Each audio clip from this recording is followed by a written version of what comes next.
115 true at 5 knots, to Russian-issued Su-24s were making repeated passes, their shadows cutting across the waves.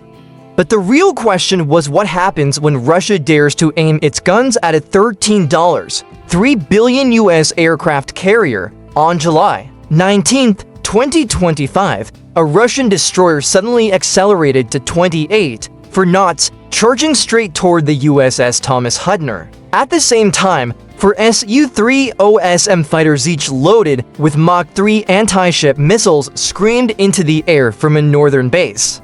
Below the surface, a Kilo-class submarine crept forward, its engines rumbling 12 decibels louder than the Arctic's ambient noise. And then came the most alarming escalation. Russian fire control radar locked onto the USS Gerald R, the most expensive, heavily defended, and dangerous warship ever to sail. Over the next 60 minutes, the American response unfolded with machine-like precision. 48 U.S. jets roared off the forward's deck, launched at 47-second intervals. EA-18G Growlers began methodically blinding Russian radars, and from beneath the freezing swells, a Virginia-class submarine surfaced just 6 nautical miles from the Russian formation, shattering their anti-submarine defense posture in an instant. What followed was an uncompromising display of dominance so overwhelming that the Russian task force retreated in silence, forcing Moscow to invent a face-saving lie for its own navy.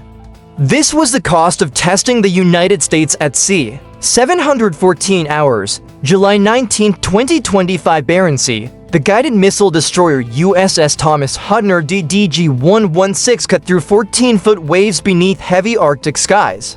Positioned 167 nautical miles north of Norway, the ship was on what should have been a routine leg of the Gerald R carrier strike group's freedom of navigation patrol, reaffirming international maritime rights in contested northern waters. But within minutes, routine would evaporate. At 0716, the Hudner's SPY-6 radar picked up a surface contact accelerating fast. The Russian destroyer Admiral Levchenko, loitering moments before at 15 knots, now surged to 28.4 knots in under 63 seconds. This wasn't a patrol adjustment. This was a direct interception vector. Unknown to the Americans, Moscow had issued a silent directive: intercept the U.S. group, force a change of course, and send the world a message: Russia controls the northern front. But they chose the wrong opponent, because in those waters sailed 148,000 tons of U.S. sovereignty. The Gerald R.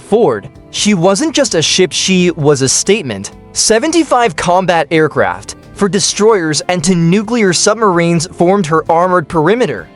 Every inch of ocean within 300 miles was under constant watch.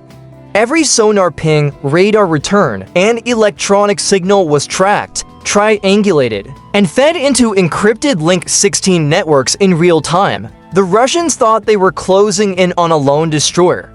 In reality, they were stepping into the most heavily monitored battle space on Earth. By minute 3 of the encounter, deck cameras aboard the Ford captured the first visuals of the Russian warships under dangerously close approach.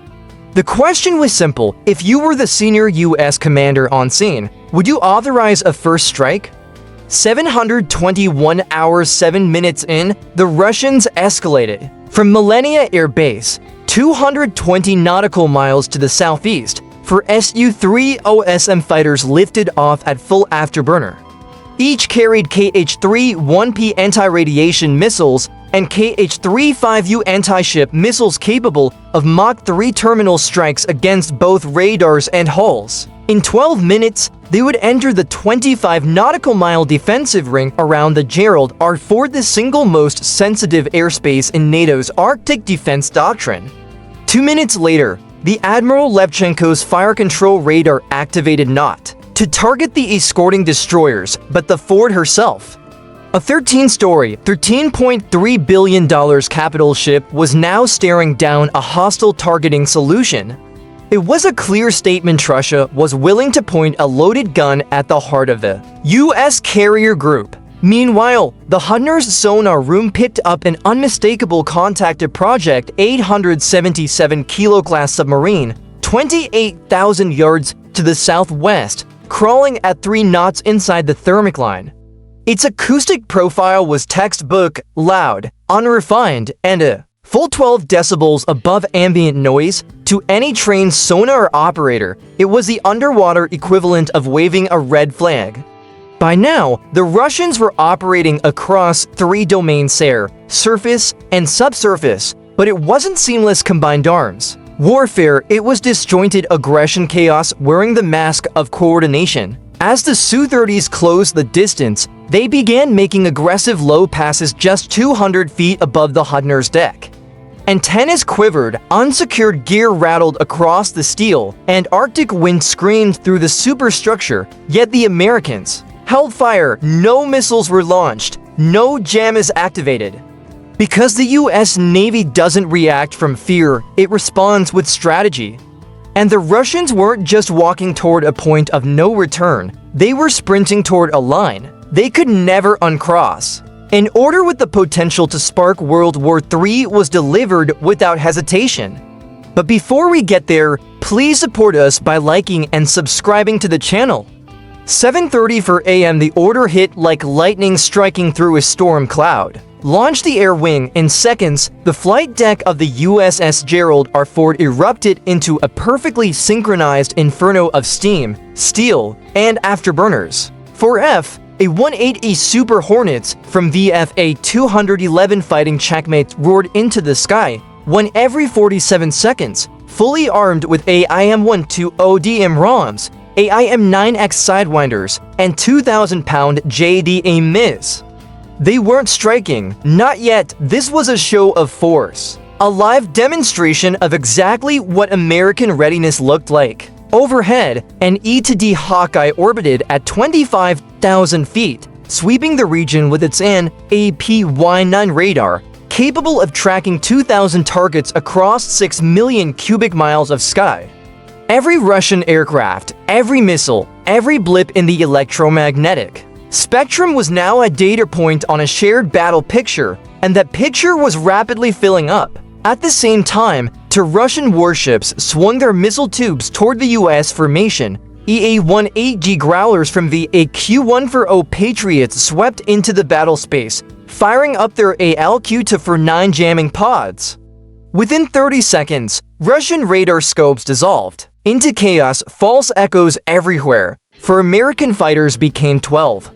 Then 20, then nothing but ghosts. Without AESA radars or real-time data links, the Su-30OSM pilots were forced back to Cold War tactics, relying on voice commands, gut instinct, and guesswork. The Super Hornets, on the other hand, ruled the fight. Their APG-79 AESA radars could track 80 targets, lock onto 20, and fire on 6 at once, all while updating nearby friendlies via Link 16. The Russian Su-30s, locked into Soviet-era radar tech, were scanning back and forth like World War II searchlights. 7:41 a.m. a Russian fighter crossed into missile range. 1 Super Hornet locked on, solid tone. An AIM-120D, with a reach of over 100 nautical miles, was ready to fly. But the trigger stayed cold. The real strike was already happening, and it was invisible. Below the waves, a Virginia-class submarine, silent for 8 days, was just 5.8 nautical miles from a Russian destroyer. She'd been shadowing a Kilo-class submarine the entire time, matching depth, recording every sound, logging every vibration. If the shooting started, the Kilo would be destroyed in 12 seconds, the destroyer in 40. But this wasn't war. Not yet. It was a warning, a quiet message. You are outnumbered, outgunned, and outclassed in every dimension. 7:46 a.m. desperation breeds recklessness, and over the Barents Sea, it turned into something suicidal. A fuel-starved Su-30OSM broke formation and dove at a patrolling A-180 executing a textbook thump pass meant to intimidate. But this wasn't Syria. This was Top Gun territory. The American pilot, a graduate of Naval Fighter Weapons School, rolled, inverted, pulled a 6.5G brake turn, and dropped clean onto the Russian's tail. Missile lock 2, 7 seconds. His helmet display lit up with the twin heat signatures of afterburners blazing in the dark. One squeeze and the AIM-9X Sidewinder would fly. But it never came. U.S. fire discipline held firm. Meanwhile, 28,000 yards to the southwest, the Kilo-class submarine made a fatal mistake, raising its snorkel mast to recharge batteries. That tiny move gave away its position. The USS Thomas Hudner's sonar team pinned it within 14 meters. Hostile contact. Probable type 877. Depth 118 feet. Course 147. Speed 3 knots. The Kilo had no idea it had been tracked for over an hour. One order NA or UM-139CVLAS ROC launching vertically before delivering a homing torpedo would have ended it in under 14 seconds. 7:49 a.m. the standoff reached its razor's edge. The Russian frigate Admiral Levchenko stopped scanning and locked its MA radar directly onto the USS Gerald R forward. This wasn't passive surveillance anymore, it was fire control targeting. A finger on the trigger in the forward's combat. Direction center, alarms lit up, but the rules were clear: do not fire unless fired upon.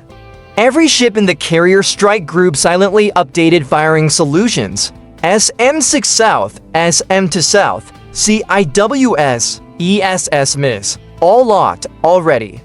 The Russian radar stayed hot for 31 seconds. Long enough to send the message, we could have fired, but they didn't, and neither did we. The line had been reached, and for now, it held. Here's your script rewritten with the same length and full detail preserved, keeping the tone cinematic and intense, but tightening the flow and sharpening the imagery without cutting any substance. It was enough to spark an American counterstrike, the most dangerous bluff in modern naval history. The Russians had placed their bet, and the Americans had already called it. 1432, July 19, 2025, the North Atlantic sky exploded into motion. In less than 4 minutes, the USS Gerald R. Ford's catapults hurled 48 combat aircraft into the frigid air, the largest single surge of U.S. carrier power in the Arctic since the Cold War. Super Hornets, Growlers, and Hawkeyes fanned out across the horizon like a mechanized storm front, each one fully armed, fully fueled, and linked through the Link 16 mesh network, operating not as individual jets, but as a single lethal organism. The first wave wasted no time. The AQ-140's EA-18G Growlers flipped their next-gen mid-band jammers to full power. Across the region, Russian radar systems, from the Admiral Levchenko to the far edge of the Kola Peninsula, dissolved into chaos. Dozens of phantom blips appeared and vanished. Real aircraft simply disappeared from their screens. Missile lock warnings blinked on, then off. Pilots could no longer tell ghost targets from actual threats. Then came the gut punch. 1441. USS New Hampshire, a Virginia-class attack submarine, surfaced just 6 nautical miles from the Admiral Levchenko. Her sleek black hull sliced out of the water like a leviathan, throwing sheets of icy spray over her sail. Russian lookouts shouted alarms. Deck crews scrambled, but they were too late. The message was obvious. This submarine had been shadowing their task group for over 9 days, slipping past their anti-submarine helicopters, sonar buoys, and hull-mounted arrays as if they weren't even there. In an actual war, the Russian destroyer would already be gone. And it still wasn't the most unnerving moment. American jets began close maneuver drills directly in Russian visual range. Super Hornets climbing, rolling, inverting, breaking into 9G turns. Russian Su-30s tried to keep up, but their fuel reserves were thin, their radar degraded, their X-band mechanical arrays oversaturated, internal tanks hit bingo fuel. One Russian pilot broke off, declaring an emergency, then another and another. By 1506, 5 Russian fighters were limping back toward their own airspace, running on fumes. Then came the quiet ending. 1623, Moscow sent a bland, routine transmission over its Baltic Sea Fleet channel. Joint Arctic readiness exercise complete. Units withdrawing per plan. Everyone knew it was a fiction. They hadn't come to train. They came to provoke, to test, to intimidate, and they were leaving humiliated. The Fourth Strike Group never fired a missile, never launched a strike, never crossed a line of escalation, yet they had shattered an entire Russian intimidation campaign with sheer presence, precision, and poise. Dominance doesn't always require a detonation. Sometimes it's just the sight of 48 combat aircraft spread across a carrier deck, engines roaring, and the unspoken truth that if the first shot were fired, Russia wouldn't survive the next 5 minutes. That isn't war, that's ownership. The July 19th confrontation in the Barents Sea will likely never make front-page headlines or appear in wartime history books. No ships sunk, no missiles fired, not a single casualty. But for those fluent in the language of naval warfare, it wasn't a skirmish avoided, it was a battle won without a single trigger pull. Russia had arrived with destroyers, submarines, and frontline fighters, armed with Kremlin's directive to push American boundaries without paying the price. What they met instead was the cold efficiency of U.S. naval supremacy, refined over a century, hardened in combat, sharpened through relentless drills, and powered by technology no rival can match. The lesson was unmistakable: deterrence isn't declared, it's demonstrated. The US Navy didn't need to retaliate. It only needed to show Russia the fate that awaited them if they escalated. This was more than a standoff, it was a masterclass in modern power projection. It showed how data networks, precision strike wings, electronic warfare, and silent submarines can dismantle a multi-domain threat before the first shot. More importantly, it reminded the world that restraint isn't weakness, it's discipline, it's professionalism, and it's backed by firepower capable of ending any fight before it begins. For ordinary citizens, this isn't just a tale of jets and warships. It's a reminder of the invisible shield safeguarding freedom of navigation, global trade, and democratic values every single day. The message is simple: America doesn't start wars, but when provoked, it ends them decisively, completely, and without hesitation. That's the legacy of the US Navy, and on July 19th, that legacy echoed across the Arctic.